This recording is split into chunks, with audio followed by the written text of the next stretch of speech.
পুকুরের অলিতে গলিতে অধীর ঘরের ছেলেকে দেখতে ভিড় সাধারণ মানুষের। ভোটের পারদ চড়তেই চীনা মেজাজে ধরা দিলেন বহরমপুর বিধানসভা কেন্দ্রের কংগ্রেস প্রার্থী অধীর চৌধুরী। বুধবার সকালে বহরমপুরের মধুপুর এলাকায় জোর কদমে প্রচার সারলেন তিনি। এদিন সকালে বিষ্ণুপুর কালীবাড়ি চত্বরে ভিড় জমিয়েছিলেন কংগ্রেস কর্মী সমর্থকরা। সেখান থেকেই শুরু হয় বর্ণাঢ্য মিছিল। ঢাক ঢোল আর স্লোগানে মুখরিত হয়ে ওঠে এলাকা। মধুপুর এলাকায় অলিতে গলিতে ঘুরে সাধারণ মানুষের কাছে আশীর্বাদ চান তিনি। রাজনীতির ময়দানে তিনি কড়া প্রতিদ্বন্দ্বী হলেও এদিন মধুপুরের ঘরের ছেলে হিসেবেই ধরা দিলেন অধীর চৌধুরী। রাস্তার দুধারে দাঁড়িয়ে থাকা মানুষজনের সঙ্গে হাত মেলান, শিশুদের মাথায় হাত দিয়ে আশীর্বাদ করেন।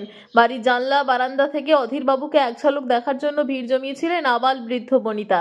এদিন প্রচারের অন্যতম নজরকাড়া দৃশ্য ছিল মহিলাদের স্বতঃস্ফূর্ত অংশগ্রহণ। পাড়ার মোড়ে মোড়ে বা বাড়ির দরজায় দাঁড়িয়ে থাকা মহিলারা অধীর বাবুকে কাছে পেয়ে আবেগপ্রবণ হয়ে পড়েন।